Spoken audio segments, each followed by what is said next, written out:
जय श्री कृष्णा मित्रों।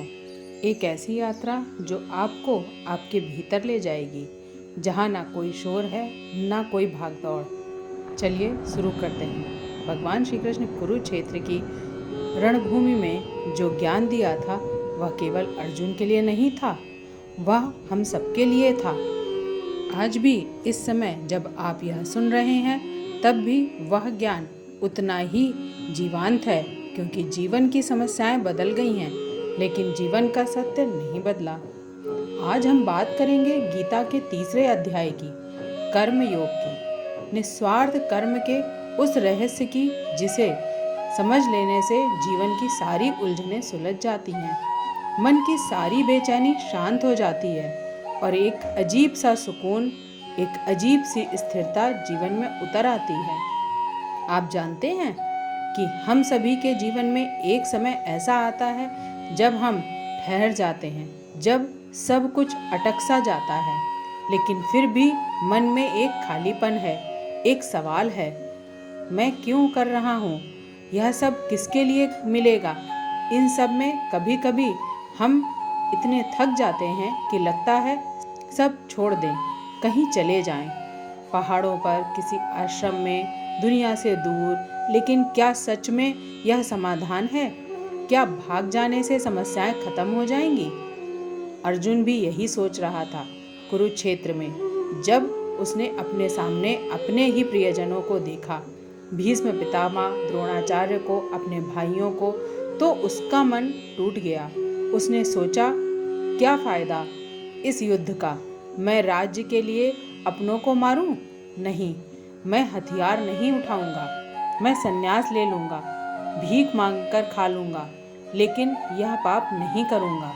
लेकिन श्री कृष्ण ने अर्जुन को समझाया, अर्जुन, तुम भाग नहीं सकते। तुम्हारा स्वभाव, तुम्हारा धर्म, तुम्हारी प्रकृति तुम्हें कर्म करने के लिए विवश करेगी। तुम क्षत्रिय हो, योद्धा हो, यह तुम्हारा कर्म है। इससे भागना कायरता है, त्याग नहीं। और यहीं से शुरू होती है कर्म योग की यात्रा। आप भी तो रोज कुछ ना कुछ कर रहे हैं। हम सोचते हैं, काश मुझे यह सब ना करना पड़े, काश मैं आज़ाद होता। लेकिन गीता कहती है, कर्म बोझ नहीं, कर्म तो जीवन का स्वभाव है। जब तक सांस है कर्म तो करना होगा, बिना किसी फल के, बिना किसी लालसा के। हम हर काम अगर मन से करें तो हमें फल जरूर मिलेगा। मेहनत करूँगा तो प्रमोशन मिलेगा, अच्छा बर्ताव करूँगा तो लोग मेरा सम्मान करेंगे, बच्चों के लिए सब कुछ करूँगा तो वह मुझे प्यार करेंगे। और जब यह सब नहीं होता तो हम टूट जाते हैं, हम दुखी हो जाते हैं, क्रोधित हो जाते हैं, निराश हो जाते हैं। यही गीता का सबसे बड़ा रहस्य छिपा है। वह कहती है कि कर्म करो, पूरी शक्ति से करो, पूरे मन से करो, लेकिन फल को परमात्मा पर छोड़ दो। इस सत्य को महसूस कीजिए। जब आप कोई काम करते हैं तो आपके हाथ में क्या है? केवल कर्म, मेहनत, प्रयास। लेकिन परिणाम, वह तो आपके हाथ में नहीं है, वो परमात्मा के हाथ में है, वो प्रकृति के नियम में है, वो समय के प्रभाव में है। आप बीज तो बो सकते हैं, लेकिन पेड़ बनना उस बीज के हाथ में नहीं। धरती की मिट्टी चाहिए, पानी चाहिए, धूप चाहिए, हवा चाहिए और समय चाहिए।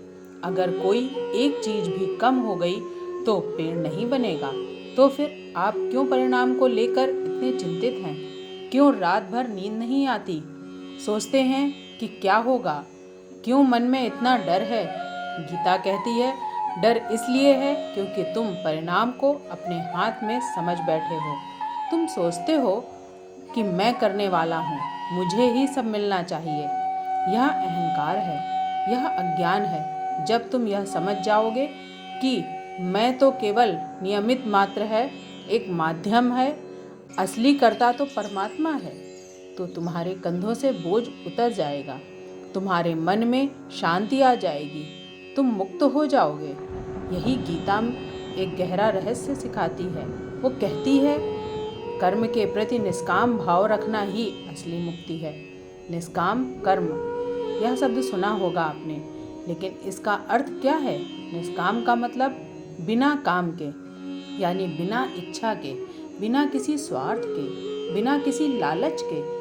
अब सोचिए, अगर आप अपने बच्चे को खाना खिलाते हैं तो क्यों? क्योंकि आपको उससे कुछ चाहिए नहीं, क्योंकि वह आपका बच्चा है, आपका प्यार है, आपका कर्तव्य है। कोई बदले में कुछ नहीं चाहिए, बस उसकी खुशी देखना चाहते हैं, उसका स्वास्थ्य अच्छा रहे यह चाहते हैं। यह निष्काम कर्म है। जब आप अपने काम को अपने कर्तव्य की तरह, अपने धर्म की तरह, अपने प्रेम की तरह करते हैं तो वह निष्काम हो जाता है।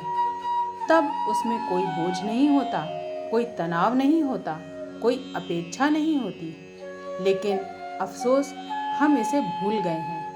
आज हर काम में सौदा देखते हैं, मैंने इतना किया, मुझे इतना मिलना चाहिए। यह व्यापार हो गया, यह लेन देन हो गया। इसमें प्रेम नहीं, इसमें आत्मा नहीं।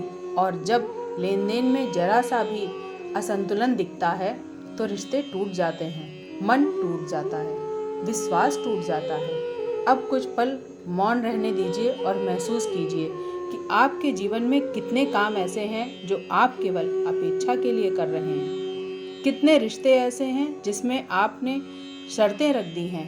कितने सपने ऐसे हैं जो केवल दिखावे के लिए हैं। और अब यह सब अपेक्षा छोड़ दीजिए, बस अपना काम करें पूरी ईमानदारी से, पूरी निष्ठा से, लेकिन बिना किसी शर्त के। तो क्या होगा? पहले तो आपको लगेगा कि यह असंभव है, लेकिन धीरे धीरे जब आप इसे अभ्यास में लाएंगे तो आप महसूस करेंगे कि आपके भीतर एक हल्कापन आ गया है, एक स्वतंत्रता आ गई है। अब आप किसी के मोहताज नहीं हैं। अब आपकी खुशी किसी दूसरे के व्यवहार पर निर्भर नहीं करती। यह है निष्काम कर्म की शक्ति, यह है कर्म योग का रहस्य। श्री कृष्ण अर्जुन से कहते हैं, देखो अर्जुन, इस संसार में कोई भी व्यक्ति एक क्षण के लिए भी बिना कर्म के नहीं रह सकता, क्योंकि प्रकृति के 3 गुण सत्व, रज और तम सबको कर्म करने के लिए विवश करते हैं। यह बात बहुत गहरी है। इसका मतलब है कि कर्म करना आपकी मर्जी नहीं, यह आपकी प्रकृति है, आपका स्वभाव है। चाहे या ना चाहे आपको कर्म करना ही पड़ेगा। तो फिर सवाल यह है, आप किस तरह का कर्म करेंगे? स्वार्थ से भरा हुआ या निस्वार्थ? अगर आप स्वार्थ से भरा कर्म करेंगे तो आप बंधन में फंसेंगे। हर कर्म आपको एक नई इच्छा देगा, हर इच्छा आपको एक नए कर्म में धकेलेगी और यह चक्र चलता रहेगा, जन्म के बाद जन्म, दुख के बाद दुख। लेकिन अगर आप निष्काम कर्म करेंगे तो आप मुक्त हो जाएंगे। हर कर्म आपको हल्का करेगा, हर कर्म आपको परमात्मा के करीब ले जाएगा और एक दिन आप उस अवस्था में पहुंच जाएंगे जहां आप कर्म करते हुए भी अकर्ता हो जाएंगे।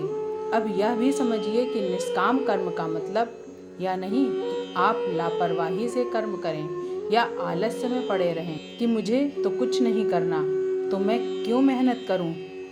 गीता यह नहीं कहती। गीता कहती है कि आप पूरी शक्ति से कर्म करो, पूरे लगन से करो, जैसे उस कर्म में तुम्हारी पूरी दुनिया हो, लेकिन फल की चिंता मत करो, फल की अपेक्षा मत करो। यह एक बहुत सूक्ष्म संतुलन है। एक तरह पूरी तन्मयता, दूसरी तरफ पूरी निसंगता। आपने देखा होगा बच्चों को खेलते हुए, वह पूरी ऊर्जा लगा देते हैं खेलने में और वह सब कुछ भूल जाते हैं। उन्हें कोई मोह नहीं होता, कोई पछतावा नहीं होता।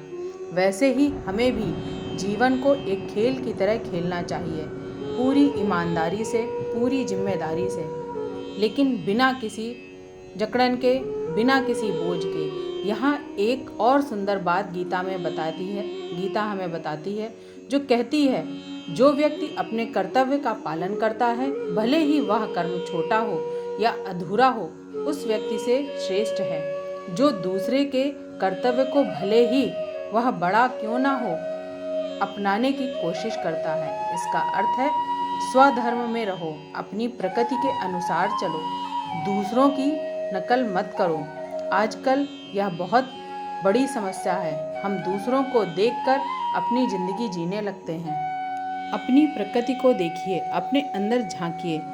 आप जिस तरीके से सोचेंगे, आपको अपने अंदर कुछ ऐसा मिलेगा जो आप निस्वार्थ कर सकते हैं। श्री कृष्ण कहते हैं, सब कुछ यज्ञ है। यज्ञ यानी त्याग, यज्ञ यानी समर्पण, यज्ञ यानी परोपकार। जब आप कोई कर्म करते हैं तो वह केवल आपके लिए नहीं होना चाहिए, वह समाज के लिए होना चाहिए, प्रकृति के लिए होना चाहिए, परमात्मा के लिए होना चाहिए। अपने हर काम में समर्पण का भाव रखिए, अपने हर प्रयास में परोपकार की भावना रखिए। तब आपका कर्म पवित्र हो जाएगा, तब आपका जीवन पवित्र हो जाएगा। अगर आपको यह वीडियो पसंद आया हो तो वीडियो को लाइक करें, शेयर करें और चैनल को सब्सक्राइब करें। जय श्री कृष्णा।